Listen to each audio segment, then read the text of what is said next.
Hey guys, today I'm going to be giving you a beginner's guide to investing in the stock market. And before I start off, I want to clarify that I am not a financial advisor. This is simply what worked for me and how I started investing. This does not mean you should do exactly what I describe in this video because there is no guarantee that it will work for you as well. And there are so many different ways to learn about investing, and there are so many different resources out there. And at the end of this video, I will give you a few different resources that you can use to learn more about investing and the stock market.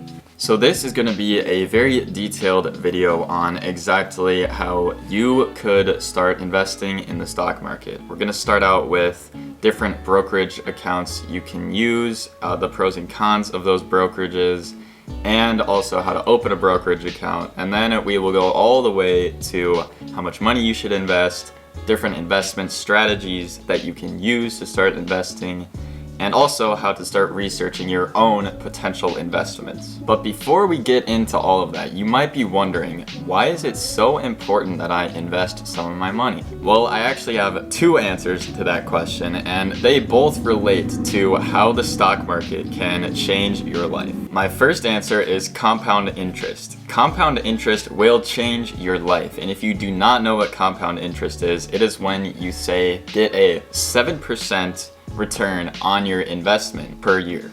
So you make 7% return on your principal in the first year, and then the next year you make 7% return on that principal and the 7% return you got the previous year, and then the year after that you make 7% return on your original principal, on the 7% return you got the first year, and on the 7% return you got in your second year on your principal and the original 7% return. I know it sounds really complicated, but if you've ever taken a high school math class, this is something you've probably already talked about, and it can be expressed in the simple equation A equals P times 1 plus R to the power T, where A is your final amount, P is your principal, R is your rate of return, and T is the number of years your money is receiving that rate of return. On average, the stock market has returned about 10% per year over the last century. After inflation, that is around 7 to 8% return per year. Let's say you save and invest $1,000 into the stock market every single year, and you can invest into the overall stock market through index funds like SPY and VU. And let's say you don't sell your position for 35 years. Well, after 35 years, that $1,000 that you invested every year would turn into $158,591 on a total principal of just $36,000. That right there is the life-changing power of compound interest. Just take this equation or search up a compound interest calculator online and play around with some numbers. It's pretty fun to see what your money could end up turning into in the future. The second answer to my initial question is, if you put yourself into the world of investing, you can become more aware of life-changing investment opportunities. For example, if you kept up to date on how the market was moving and you had a general idea of the economy when COVID-19 first started, you could have taken advantage of some massive investment opportunities when the market first tanked due to COVID-19. For example, if you saw Jets, the global airline ETF, down over 60% in 1 month, you could have taken advantage of that opportunity and bought shares for $12 to $14, and today those shares would be up over 100%. Even if you did something as simple as buying SPY shares for $230 when they were down over 30% in 1 month, you would currently be up around 80% on those SPY shares, as they now trade for around $420. These are two reasons why it is extremely important to start investing in the stock market as soon as possible. It is an amazing tool that you can use to build wealth over time, and it is a place filled with opportunity if you make the effort to keep your eyes open for these unique investment opportunities. Now let's go on to the rest of this video and talk about what you will actually need to do to start investing in the stock market. So obviously, to start investing, you're going to need a brokerage account, and we will be going over Robinhood, Fidelity, TD Ameritrade, and Webull, as these are all brokers that I have used and have a good understanding of. I'll start out with the infamous Robinhood. Robinhood is definitely one of the better brokers for beginner investors. It is super easy to use, the layout is super simple to navigate, and you can start investing with any amount of money as long as it is no lower than $1. This is again great for beginners because as a beginner investor, you're usually not going to want to put all of your money into the stock market at once. Another feature of Robinhood that I really like is that if you want to get into options trading, it is really easy to apply and get approved for level 2 options trading. This process is usually a little more complicated on different brokers, but with Robinhood, you literally just answer a few different questions and they usually approve you immediately. Robinhood has also recently started offering IPO access, which gives investors the option to invest in a company before it actually goes public.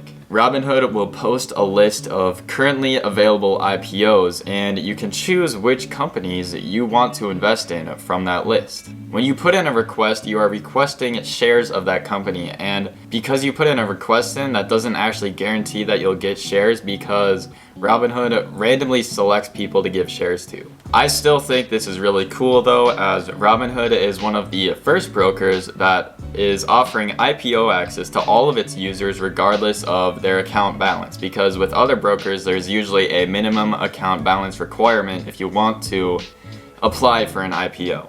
Robinhood does have its downsides, however. For example, it is really easy to trade crypto on any regular trading day, but once volatility takes a huge spike in crypto, it is almost impossible to make a crypto trade. And we know that volatility tends to spike a lot in crypto. The best example of this happening was the Elon Musk Sunday Night Live show, when Dogecoin took a massive dump and nobody was able to buy or sell their shares through Robinhood. This is obviously a huge problem, and I have heard that they have been improving on this issue, but still, the fact that it happened raises some red flags. As an investor, you should be able to buy and sell or do any sort of trade with your assets at any time you want, and when you're not able to do that because your broker is having issues, that is not good. Another con with Robinhood is if you would like access to level 2 data or margin trading, you have to pay $5 per month, whereas many brokers offer these two features for completely free. Alright, so that is pretty much my full review on Robinhood, and we will now be moving on to Webull. I think that Webull is also a very beginner-friendly broker. It has a very simple and clean layout, and it is very easy to trade on. With Webull, it is also super easy to get approved for level 2 options trading, which is really good if you eventually want to get into options trading. Another benefit of Webull that Robinhood does not have is that Webull has a ton of different charting tools that you can use in the app. For example, you can add RSI and MACD to your charts, and you can also add moving average lines to your charts as well. And this is extremely useful if you do technical analysis, because it's really nice to have all of these tools and features in your cell phone. Like Robinhood, Webull also has IPO access. There will be a list of currently available IPOs in their IPO center, and to request shares of that company, you simply enter how much money you would like to invest in that company, and Webull will give you an estimate of the number of shares you are purchasing based on the price range that company is expected to IPO in. To get IPO access, your account does need a minimum balance of $100 though. Webull also has a community center that is basically like its own social media. You can read other posts that traders have made, and as a trader you can also make your own posts that other traders can read. You can also follow certain people in the community center, and you can also have certain people follow you. Webull also has a paper trading feature, and as a beginner investor, this is really helpful because it allows you to make trades without actually risking any money. The only money you're risking is the fake money in your paper trading account. So far, I have not had any negative experiences with Webull. It seems to be a great trading app with a lot of helpful tools, But it does need to be said that I do not use Webull as much as my other brokerage accounts such as Fidelity and TD Ameritrade. The only negative thing I have to say about Webull is for some reason they charge $2 per month for level 2 data, and I don't really understand why they can't just give you that for free considering other brokers do give you it for free. And if I do end up experiencing some downfalls with Webull in the future, I will be sure to let you guys know. And if there are any issues you have had with Webull in the past, be sure to leave those experiences in the comments.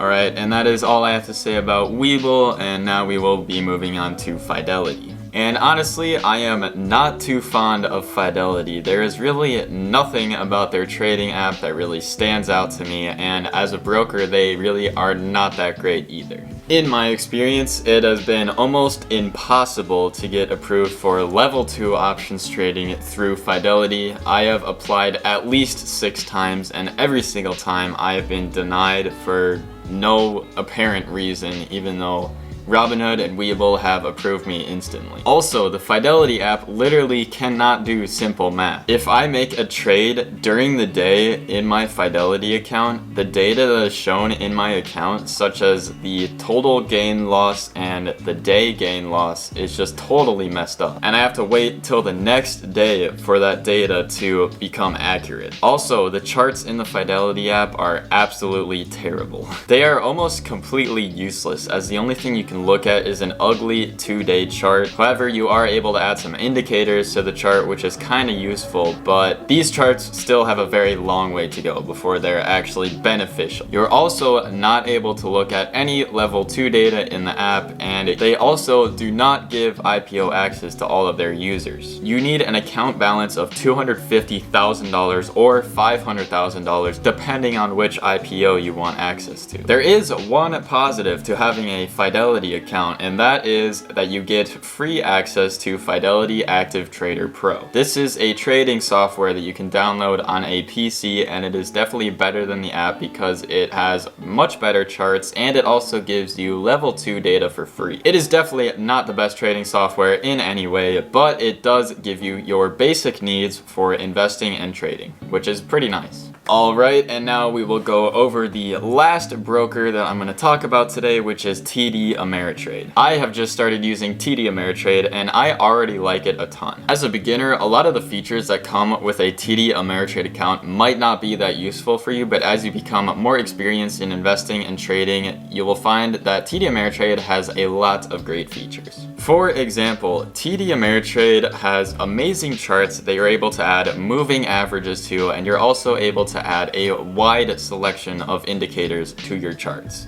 You also get completely free access to level 2 data through the app. It is also relatively easy to get approved for level 2 options trading, and I was able to get approved on my very first application. With a TD Ameritrade account, you also get a Thinkorswim account, which is a really nice trading software that you're able to download on your PC. And you can also download it on your mobile device as well. In my opinion, it is really the only trading software you will ever need to do any kind of chart analysis and trading. In my short experience with TD Ameritrade, I believe that it has everything that you will ever really need as a retail investor, which is why I will be transferring all of my assets to TD Ameritrade in the near future. After you decide which brokerage account is best for you, you can go down to the links in my description, and those links will bring you to the application page for each brokerage. Now, if you are under the age of 18, you will not be able to open a brokerage account by yourself, but don't worry, because you can open a custodial account with your parents using Fidelity or TD Ameritrade, which basically means that the account will be under your parents' name, but whether you are controlling the account or your parents are controlling the account, the investments will be made on your behalf and the money in the account will be seen as your money. In this situation, you would obviously be the one controlling the investments in the account, and right when you turn 18, you can switch that custodial account over to an individual account, and then it can be completely yours. Also, you can open an account using Robinhood or Webull using your parents' information, and then you can just use that account to invest. However, if you do it this way, the account will be under your parents' name and it will be an individual account rather than a custodial account, so The investments you're making would be on your parents' behalf, and the money in the account would be seen as their money. So if you realize any capital gains in that account, your parents will be liable for those taxes on those capital gains. But maybe your parents are okay with paying a little bit extra in taxes, and if not, you can always pay them back for those taxes. So now that we have talked about a few different brokerage accounts, how much money should you actually be investing as a beginner?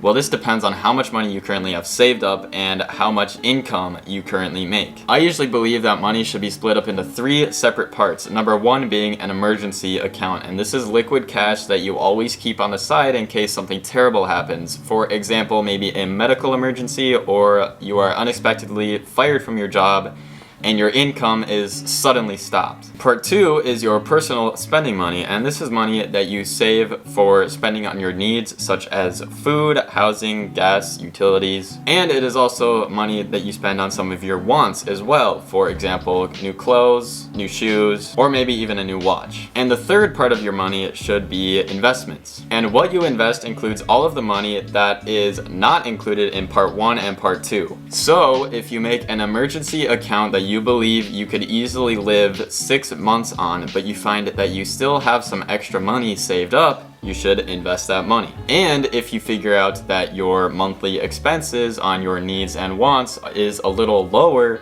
than your monthly income, then you should be investing the difference. Really, your goal should be saving money wherever you possibly can, whether that be on needs or wants, and then you should be investing every single penny that you can save. Now, what stocks should you put your money in? Well, I believe as a beginner, the best thing you can start doing is dollar cost averaging into index funds. This strategy requires very little work, as all you need to do is research the index funds that you want to invest in, and then you have to put a certain amount of money into those index funds every month. To go into more detail on what dollar cost averaging is, it is when you put a certain amount of money into a certain asset at repeating intervals of time. For example, you might put $500 into X index fund every month, or you might put $250 into X index fund every month, or you might just do $100 every week. It's really up to you. Now, an average index fund like VU or SPY will return an average of 10% per year, and after inflation, that comes to around 7 to 8%. This is far better than any savings account, which usually returns 0.5 to 1% every year. However, if you're researching your own investments and investing in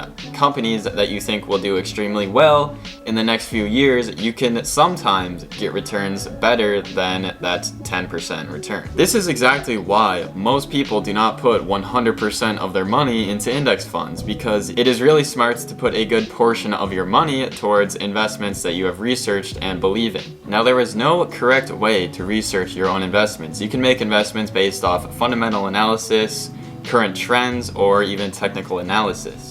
Personally, I make most of my investments based off of the fundamental analysis of the company that I am investing in.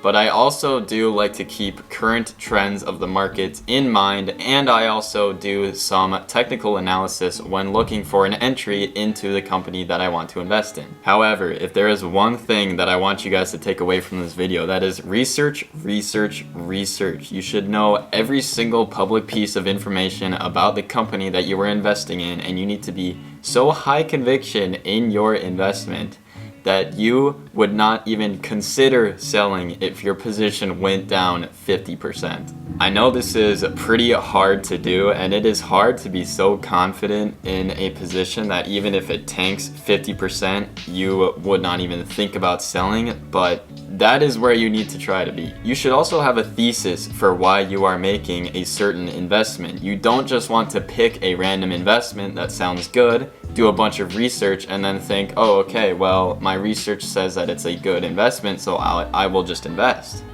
No, you want to have a certain thesis as to why you are making that investment, and then you want to do the research to back up that thesis with facts. There are a few different ways you can learn how to do this research and find these investment opportunities. An amazing way to learn this stuff is through books, as there are many extremely successful investors who have written books on how they became successful investors. Some investing books that I have read and have found very helpful are any Ray Dalio books, Laughing at Wall Street by Chris Camillo, The Intelligent Investor by Benjamin Graham, and The Little Book of Common Sense Investing by John C. Bogos. Books will always be an amazing way to learn, and I suggest you do some of your own research on other investing books that I've not included in this video because there are so many investing books out there. Besides books, there are also a ton of really smart people on YouTube who share their investing knowledge. A few of the channels that I regularly watch are Value Investing with Sven Carlin, PhD, Unrivaled Investing, Dumb Money, which is actually run by the same guy who wrote Laughing at Wall Street along with his two buddies. And Dumb Money Live is definitely one of my favorite investing YouTube channels out there. And I also watch Meet Kevin because he is really good at keeping his subscribers up to date with current events in the market. If there are any books or YouTube channels that you have found to be really helpful with learning about investing, make sure to put those down below in the comments for other people to see as well. Lastly, I would like to remind you guys that I am not a financial advisor. I am simply telling you guys what I did as a beginner investor and what worked for me. This in no way means that you should do exactly the same. So if you guys enjoyed the video, please make sure to go down and leave a like and subscribe to the channel. You definitely don't have to, but I am simply here to give you guys value and knowledge with these videos, and I'm guessing that if you're watching this video, you want to learn how to make money through investing, entrepreneurship, or side hustles, or maybe you're just here for entertainment. But either way, I can tell you guys that you will not regret going down and clicking that subscribe button. Thank you guys so much for watching, and as always, I hope you have a great rest of your day, and I will see you in the next one.